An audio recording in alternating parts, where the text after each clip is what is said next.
Instagram पर लड़की से प्यार, फिर दोस्ती और फिर बिस्तर पर हवस का खेल। माँ और बेटे दोनों की दर्दनाक मौत। दोस्तों 20 जून को गांव के बाहर कुएं में 8 साल के बच्चे की लाश लोगों को नज़र आती है। जैसे ही लोग वहां पर पानी लेने के लिए जाते हैं, वैसे तो कुएं से आजकल कोई पानी नहीं भरता, लेकिन वह कुआं गांव के बाहर जो गैत होते हैं ना, गैत आप समझेंगे जैसे पशुओं का गोबर जहां पर डाला जाता है और उपले थापे जाते हैं, तो ऐसी जगह पर वह कुआं था। तो उस कुएं में से उपले थापने के लिए औरतें पानी खींच लिया करती थी। तो अब जैसे ही औरतों ने पानी निकालना शुरू किया तो उस कुएं के अंदर एक बच्चे की लाश जो कि तैर रही थी, उसको देख करके एकदम से महिलाएं घबरा जाती हैं और फिर पूरे गांव के लोगों को इकट्ठा कर लेती हैं। पुलिस भी आती है और फिर दोस्तों थोड़ी देर के बाद वहीं से थोड़ी ही दूरी पर एक और कुआं था, वह भी इसी तरह से गैतों में था। यानी कि गैत जो होते हैं, पशुओं का गोबर थापते हैं, जहां पर उपले बनाते हैं, वहीं पर वह कुआं भी था। और उस कुएं से भी कुछ औरतें सुबह सुबह पानी खींच रही थी, तो उस कुएं के अंदर भी एक महिला की लाश तैर रही थी। जैसे पुलिस को बुलाया जाता, पुलिस दोनों लाशों को निकलवाती है और फिर उसके बाद वह गाँव वालों से पूछती है कि क्या आप लोग इन दोनों को जानते हो? एक बच्चा है छोटा सा, एक माँ है, लेकिन गांव वाले कोई भी उनको पहचान नहीं पाते हैं। और उसके बाद जो पुलिस होती है पोस्टमार्टम के लिए उन दोनों लाशों को भेज देती है और उसके बाद पूछताछ में जुट जाती है। पूछताछ काफ़ी करती है पुलिस, लेकिन कोई सफलता नहीं मिलती है। लेकिन गाँव के अंदर से एक महिला जो पुलिस को अटपटा सा बयान दे देती है। अब वो बयान क्या था उसके बारे में भी बताऊंगा दोस्तों आगे। अब रायपुर के थाने में दोस्तों जैसे पुलिस ने ये लाशें मिली थी तो इधर उधर खबर फैला दी थी, थानों में भी और सोशल मीडिया पर भी निकलवा दिया था। और थानों में यही पूछा था कि भाई किसी के यहाँ पर गुमशुदगी की रिपोर्ट अगर दर्ज हो एक औरत और एक बच्चे की तो हमें ज़रूर बताएं। तो अब यहाँ पर रायपुर के थाने में एक FIR दर्ज करवाई गई थी। एक औरत और उसके बच्चे के प्रति वह खो गए थे, जिसमें औरत का नाम होता है सुनीता चतुर्वेदी और बेटे का नाम होता है काव्यांश। यह गुमशुदगी की रिपोर्ट दर्ज हुई थी। अब तो जैसे पुलिस जांच पड़ताल करती है तो उनके परिवार को बुलाती है और उन लाशों को दिखाती है, तो परिवार एकदम से पहचान लेता है, रोने धोने यहाँ पर लगते हैं। और फिर पुलिस उन लाशों को परिवार को सौंप देती है और परिवार उन दोनों लाशों का अंतिम संस्कार कर देते हैं। अब क्या होता है, पुलिस के सामने अब चुनौती थी कि भाई किस तरह से पता लगाया जाए कि इन माँ बेटे की, क्योंकि वे माँ बेटे थे दोस्तों, इन माँ बेटे की हत्या किसने की है। तो कॉल डिटेल्स निकाली जाती हैं। जब कॉल डिटेल्स सुनीता चतुर्वेदी की निकाली जाती हैं तो 2 लोगों को यहाँ पर दबोचा जाता है, क्योंकि वे 2 लोग उसके कांटेक्ट में थे। 2 लोगों में कौन थे दोस्तों? एक तो छत्रपाल था और प्लस में एक सूरज था, यानी कि उसी का भाई था और उसी गांव के थे जहां पर ये लाशें मिली थी। दोनों भाइयों को पकड़ लिया जाता है। और जो वह महिला थी ना जिसने अटपटा सा बयान किया था, उस महिला ने बोला था कि शुभम को इलेक्ट्रिक स्कूटी पर महिला को और बच्चे को एक साथ ले जाते वक्त हमने देखा है। शुभम जो था दोस्तों, यह उस छत्रपाल का छोटा भाई था। मैंने सूरज बोला था, इसके लिए क्षमा करें। तो यह शुभम और छत्रपाल दोनों की डिटेल मिली थी। अब तो दोस्तों यहाँ पर पुलिस को यह बयान भी मिल चुका था कि भाई स्कूटी पर जो छत्रपाल का छोटा भाई शुभम है वह इस औरत को और इस बच्चे को ले जा रहा था। और दूसरी बात यह है कि उनकी लोकेशन और उनकी सारी चीज़ें वहीं कुएं के पास में थी। अब इसके बाद यहाँ पर कहानी में जो खुलासा होता है, बड़ा ही अजीब खुलासा होता है दोस्तों। वीडियो को लास्ट तक ज़रूर देखिएगा। और कुत्ते भौंक रहे हैं ज़ोर ज़ोर से, बिल्कुल बहुत ज़्यादा दिक्कत हो रही है, तो इसके लिए क्षमा करें। तो उसके बाद दोस्तों जो होता है कहानी के अंदर, पूरी वीडियो ज़रूर देखिएगा। नमस्कार, मैं हूँ सुदेश कुमार और तिरछी बात चैनल में आपका स्वागत है।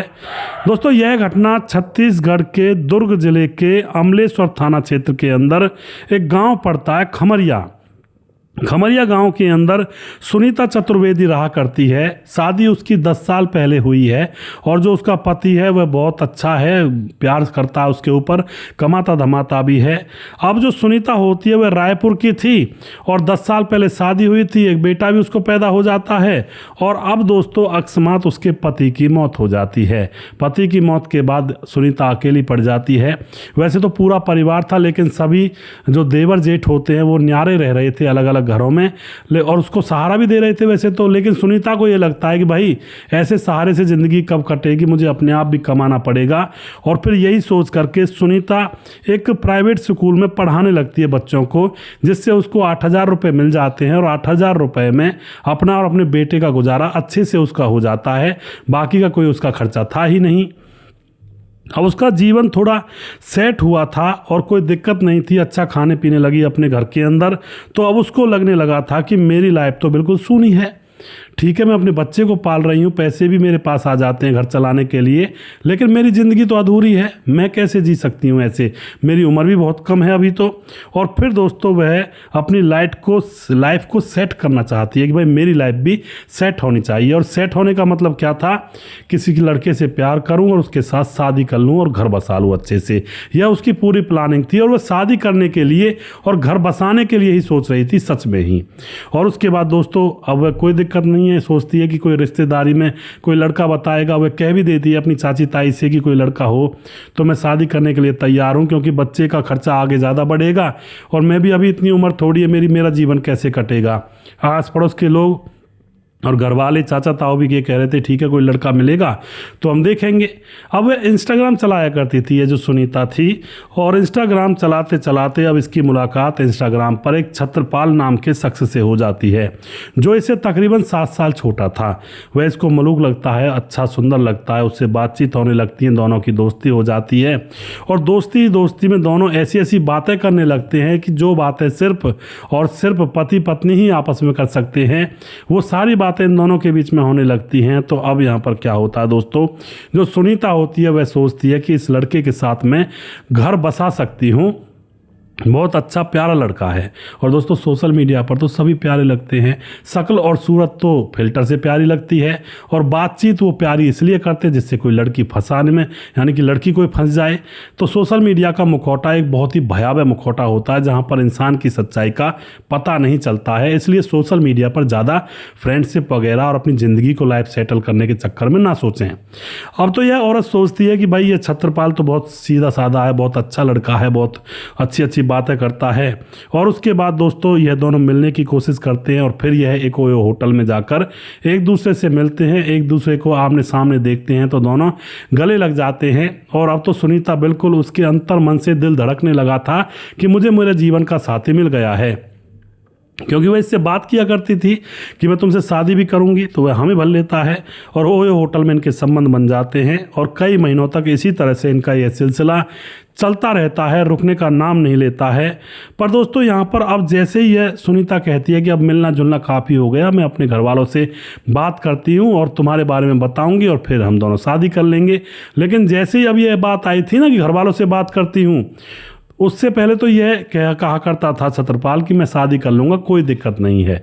लेकिन जैसे यह बात आती है कि मैं अपने घर वालों से बात करती हूँ और फिर शादी करते हैं, लेकिन जो छत्रपाल होता है एकदम से वह शादी को तैयार नहीं होता है। कहता है कि तुम्हें तो जल्दी बहुत है, थोड़ा और मज़े ले लेते हैं, उसके बाद शादी तो करनी ही है। लेकिन जो लड़की होती है वह समझ जाती है कि यह मेरा फ़ायदा उठा रहा है, इसको मुझसे शादी करनी ही नहीं है। और फिर लड़की सोचती है कि यह मैंने गलत लड़का चुन लिया है, और फिर उस लड़की जो होती है लड़के को छोड़ देती है कि ठीक है तुम अपनी ज़िंदगी में खुश रहो, मैं अपनी ज़िंदगी में खुश रहती हूँ, अगर तुम्हें शादी नहीं करनी है तो। लड़की तो छोड़ देती है छत्रपाल को, लेकिन दोस्तों छत्रपाल को तो आदत लग चुकी थी उसकी और उसके साथ संबंध बनाने की। वह भला कैसे छोड़ सकता था उसको तो रातों में दिन में उसके साथ संबंध बनाए गए वो पल याद आते थे, जिन पलों में उसके साथ वह निर्वस्त्र लेटा करता था किसी कमरे के अंदर। अब वह दोबारा फ़ोन करके बोलता है कि मुझे थोड़ा समय दो, मैं शादी ज़रूर करूँगा, तुम्हारी कसम खाकर कहता हूँ, तो मैं छोड़कर मैं कहीं नहीं जाऊँगा, तुम थोड़ा टाइम तो दो।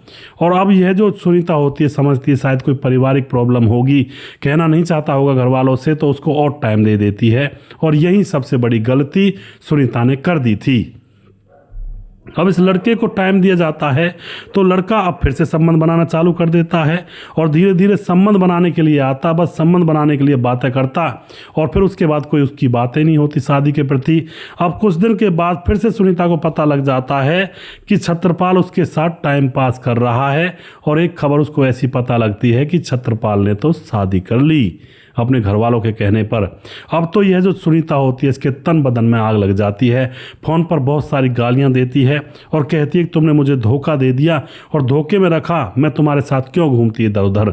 और उसके बाद सुनीता कहती है कि मैं तुम्हारे घर आ रही हूँ और वहाँ पर पूरा ड्रामा करूँगी, तुम्हारे माँ बाप को बताऊँगी, तुम्हारे पड़ोसियों को बताऊँगी कि मेरी ज़िंदगी को तूने कैसे ख़राब कर दिया है। और उसके बाद वह अब इसके गाँव पहुँचने लगती है फ़ोन करने के बाद।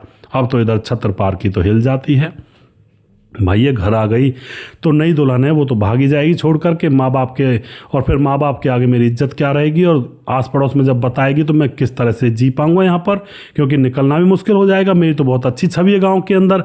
अब इस तरह के ख्याल उसके मन में आने लगते हैं। और वह जो लड़की होती है सुनीता वह चल दी होती है इसके गाँव की तरफ अपने बेटे को लेकर के। और अब छत्रपाल अपने छोटे भाई शुभम से बात करता है कि यार शुभम, एक बहुत बड़ा कांड हो गया मुझसे। छोटा भाई कहता क्या हुआ मुझे बता। और फिर छत्रपाल कहता है कि यार मैं एक औरत से प्यार करता था, वह शादीशुदा है, 7 साल मुझसे बड़ी है, उसका एक बेटा भी है। मैंने तो मज़े मज़े के साथ लिए उसके साथ प्रेम प्रसंग रचाया था, लेकिन वो तो शादी के लिए पीछे पड़ गई। मैंने उससे शादी से मना भी कर दिया था, मुझसे बातचीत करना बंद कर दिया। फिर मैंने दोबारा उससे कहा कि मैं शादी कर लूँगा, फिर उसके साथ संबंध बनाने लगा। अब मेरे घर वालों ने यहाँ पर शादी कर दिया, वो बहुत ज़्यादा गुस्सा है, क्या करूँ। अब जो छोटा भाई शुभम होता है वह कहता है कि अरे अगर वो यहाँ पर आ गई ना तो हमारे माँ बाप की इज्जत क्या रहेगी गाँव में। हमारे माँ बाप तो बहुत अच्छे हैं, सब लोग कहेंगे कि ऐसे माँ बाप की ऐसी औलाद, थू है ऐसी औलाद पर, बहुत बुरा हो जाएगा भाई, ये तो बहुत गड़बड़ है। छत्रपाल कहता है कि यार कुछ करो ना, उसको ठिकाने लगाना है जिससे कि वह कांटा निकल जाए ज़िंदगी का, वो बाद में आए ही ना मेरे पास। अब तो दोनों भाई प्लानिंग कर लेते हैं और प्लानिंग के तहत दोस्तों जैसे ही सुनीता उनके गांव के बाहर पहुंचती है वहां पर शुभम छोटा भाई खड़ा हुआ था। महिला रात के समय पहुंची थी वहां पर, अभी थोड़ा अंधेरा हुआ नहीं था, थोड़ा होने वाला था, सांझ का टाइम था। जो शुभम होता है उस महिला को कहता है कि आप बैठिए मेरी बाइक पर और भैया छत्रपाल खेतों पर आपका इंतजार कर रहे हैं। अब तो दोस्तों वह कहती है नहीं मैं तुम्हारे घर जाऊंगी पहले, लेकिन छोटा भाई शुभम कहता अरे मैं आपको भाभी कहता हूँ, भाभी जी बैठिए, और बहुत ज़रूरी बात है, छत्रपाल खेतों पर बैठे तुम्हारा इंतजार कर रहे हैं। और फिर शुभम अपनी बाइक पर उन दोनों माँ बेटे को बिठा करके गाँव के बीचम बीच होते हुए दूसरी तरफ निकल जाता है गाँव के बाहर, और खेतों पर उसको लेकर पहुँच जाता है। खेत भी ज़्यादा दूर नहीं थे, गाँव से 2-4 किले दूरी पर ही थे, थोड़े से दूर थे, 100-200 मीटर। अब तो वहां जाने के बाद खेतों पर छत्रपाल उसको खूब समझाता है कि तुम यहां से चली जाओ और मेरी तो ज़िंदगी बर्बाद हो जाएगी। लेकिन सुनीता जिद पर अड़ जाती है, मैं नहीं जाऊंगी, मैं तुम्हारे माँ बाप को बता कर जाऊंगी, या तो मेरे साथ शादी करते, नहीं तो तुमने मुझे धोखा क्यों दिया। इस तरह की बातें जब यहाँ पर चलने लगती हैं तो अब छत्रपाल और उसका छोटा भाई अब महिला से गाली देने लगते हैं, गाली गलौज करने लगते हैं और उसको थप्पड़ मारने लगते हैं और थोड़ी बहुत पिटाई वगैरह करने लगते हैं। तो महिला को लगता है कि अब ये लोग मुझे जान से मार सकते हैं। और उसके बाद दोस्तों वहीं पर छोटा सा बच्चा बैठा हुआ देख रहा था, खड़ा हुआ, और फिर ये दोनों भाई उस महिला को मारने पीटने लगते हैं। तो महिला सुनीता जोर से चिल्लाती है, लेकिन दोस्तों कोई उसकी आवाज़ सुन ही नहीं पाता क्योंकि खेतों में थे। और दोस्तों उसके बाद उसकी निर्मम तरीके से हत्या कर दी जाती है। और जो उसका बेटा था ना छोटा सा, वह जोर जोर से घिग्गी बन गई थी उसकी, डर के मारे रो रहा था मम्मी मम्मी करके। बहुत छोटा था, ज़्यादा बड़ा नहीं था, 5-4 साल का या 5-6 साल का था। इसके बाद दोनों भाई सोचते हैं कि इसको ही क्यों छोड़ना, यह लोगों को बता देगा, और फिर दोस्तों उस बच्चे की भी हत्या कर दी जाती है। और दोस्तों उसके बाद इन दोनों लाशों को उठा करके गांव के बाहर जो कुएं बने हुए थे जहां पर पशुओं का गोबर थापा जाता था, उपले बनाए जाते थे, कंडे बनाए जाते थे, वहां पर 2 कुएं ऐसे होते हैं जिनमें से औरतें पानी खींचा करती हैं। रात हो चुकी थी, बिल्कुल रात सुनसान थी, कोई भी बाहर गांव से निकल नहीं रहा था। उन लाशों को पत्थर बांधे जाते हैं और बांध करके पत्थर उन कुओं में डाल दिया जाता है अलग अलग में। दोस्तों पत्थर अच्छी तरह से बंधे नहीं थे, डर रहे थे, वे कांपते कांपते हाथों से उन्होंने ये सब कुछ किया था। सोचा था कि अब ये नीचे से ऊपर आएंगी ही नहीं लाशें, और फिर हमारे बारे में कौन जानेगा। और उसके बाद दोस्तों यहाँ पर लाश को डालने के बाद ये घर चले जाते हैं, लेकिन वो दोनों लाशें सुबह सुबह ही ऊपर तैरने लगती हैं और गांव की औरतों को पता लग जाता है और पूरा मामला खुल जाता है। उन दोनों भाइयों ने ये नहीं सोचा था कि भाई चलो ठीक है पुलिस को पता नहीं लगेगा किसको किसने मारा, लेकिन फ़ोन से तो कनेक्ट होते हो ना तुम लोग, फ़ोन से तो पता लग जाएगा ना। पुलिस तो सबसे पहले फ़ोन और CCTV कैमरा ही खंगालती है। इनसे कौन बचाएगा आप लोगों को, जो भी ऐसा कुकृत्य करता है। और गांव में से जब ये छोटा भाई शुभम उस औरत और उसके बच्चे को लेकर आ रहा था तो गांव की एक महिला ने गौर से देखा था कि ये शुभम किन किन को बिठा कर ले जा रहा है। तभी उसने पुलिस को बता दिया था कि शुभम के पीछे यही औरत और यही बच्चा बैठ कर जा रहे थे स्कूटी पर। तो दोस्तों इस तरह के कारनामे देश और दुनिया में देखने को मिलते हैं। एक बात कहना चाहता हूं मैं यहाँ पर, फेसबुक और इंस्टाग्राम पर जो झूठे जाल बिछाते हैं, चेहरा और ही होता है पर दिल कुछ और दिखाते हैं। जिस रिश्ते की बुनियाद टिकी हो बस मोबाइल की स्क्रीन पर, वो 99% अक्सर बस धोखा ही दे जाते हैं। और यह बात बिल्कुल सत्य है दोस्तों, जो कि मैं आपको स्टार्टिंग में बता चुका हूँ। और यह औरत अगर अपने माँ बाप से ही कहती और घर वालों से कहकर दूसरी शादी का इंतजार करती, घर वालों से तो कह ही दिया था, अपने आप जल्दबाजी इंस्टाग्राम के चक्कर में ना पड़ती, तो इस औरत की और इसके बच्चे की जान बिल्कुल नहीं जाती। इसलिए इन मुखौटी वाली दुनिया से थोड़ा सा दूर ही रहें, क्योंकि इंस्टाग्राम मुखौटों वाली दुनिया है। लोग पहचान में नहीं आते हैं, फिल्टर वगैरह लगाकर बैठे रहते हैं। 52 साल की एक औरत थी, जो मैंने एक कहानी बताई थी आपको, 25 साल का लड़का उससे प्यार कर बैठा था, क्योंकि वो फिल्टर में 25 साल की और 20 साल की दिखाई दे रही थी। और फिर बाद में जब ओयो में गए थे तो खुलासा हुआ था उन लोगों का, और फिर यहाँ पर कांड होता है, उस महिला की जान चली जाती है, वही लड़का उसको मार भी देता है। तो भैया सोशल मीडिया पर ज़्यादा प्रेम आलाप के चक्कर में ना पड़ें, ये तो बस एंजॉयमेंट के लिए देखें और स्क्रॉल करते जाएं बस। और कोई ज्ञान की बात है तो उसको सीख लें, बाकी ऊपर की तरफ चलते रहना चाहिए। यहाँ पर घर बसाने की कोशिश ना करें, वरना जाने चली जाती हैं। कई ऐसे मामले देखने को मिले हैं जहाँ पर इंस्टाग्राम या फेसबुक की वजह से लोगों के घर उजड़ गए हैं, क्योंकि ऐसे चक्कर में पड़ जाते हैं लड़कियों के में, और फिर वो लड़कियाँ उनको तबाह कर देती हैं या तो किडनैप करके उनसे पैसे मांगती हैं। बहुत सारा ऐसा मामला देखने को मिलता है। तो आप जो भी कुछ कहना चाहते हैं दोस्तों, आप लोग कह सकते हैं और लिख सकते हैं कमेंट बॉक्स में। और वीडियो के लास्ट में कुछ भाइयों के नाम जरूर लेना चाहूँगा जो हमारे वीडियोस को देखते हैं और हमें खूब सपोर्ट करते हैं। हमारे साथ हैं कालीचरण उड़ीसा से, फिलहाल गोवा में रहते हैं, कमेंट करते हैं, भाई का बहुत बहुत धन्यवाद करता हूं। नीतीश पासवान बोधगो गिरिडीह झारखंड से, और दयाशंकर सिंह राजपूत ठाकुर यूपी 43 गोंडा से। और उसके बाद हमारे साथ रामलाल कुशवाहा जिला विदिशा पूर्णिया से हमारे भाई लगातार कमेंट करते हैं। रवि प्रकाश कमेंट करते हैं, शौकत अली कमेंट करते हैं। उसके बाद राम मोहम्मद यासीन लाहौर पाकिस्तान से कमेंट करते हैं। राधेश्याम शर्मा सिरसी जयपुर राजस्थान से। राजकिशोर चौरसिया महाबलेश्वर महाराज से। और उसके बाद छगनदास खारडाबांध राजस्थान से। दुर्योधन भाई लगातार कमेंट करते हैं। सुशील चौधरी हमारे भाई लगातार कमेंट करते हैं, भाई का बहुत बहुत धन्यवाद करता हूँ। सुजीत कुमार कमेंट करते हैं। समाधान पाटिल जलगांव महाराज से कमेंट करते हैं। मनोज श्रीवास्तव जी गोपालगंज बिहार 28 वार्ड नंबर 23 से कमेंट करते हैं। मोहम्मद जहांगीर कमेंट करते हैं, सर आपकी वीडियो से मुझे बहुत कुछ सीख मिलती है। और उसके बाद हमारे साथ कमेंट करते हैं, बहुत बहुत धन्यवाद करते हैं मोहम्मद जहांगीर जी आपका। जय यादव अहिरान कमेंट करते हैं यूपी 72 से, प्रतापगढ़ से। गौरव चौहान का कमेंट करते हैं, भाई मैं आपकी वीडियो दुबई से देखता हूँ और मैं हरियाणा का रहने वाला हूँ, और एक बार मेरा नाम जरूर लें। बिल्कुल जी गौरव भाई, आपका नाम मैंने पहले वीडियो में भी लिया है, इसमें भी लिया है। उसके बाद भंडारी सनातनी कार्तिक कमेंट करते हैं, भाई जी मलेशिया में रहकर आपका वीडियो देखता हूं और लेकिन कमेंट नहीं कर पाता हूं। तो राधे राधे जी, राधे राधे भंडारी सनातनी कार्तिक जी, आपका बहुत बहुत धन्यवाद। और आप खूब स्वस्थ रहें, मस्त रहें अपने परिवार के लिए और अच्छा काम करें, बहुत बहुत धन्यवाद जी। अखिलेश कुमार जो कमेंट करते हैं। और उसके बाद हमारे साथ हैं अमित पटेल बिहार बेलवा मोतिहारी जिला से हैं। हरिकेश अम्बेडकर जी के पी कमेंट करते हैं, जय भीम सर कैसे हो, मैं बिल्कुल ठीक हूँ हरिकेश भाई।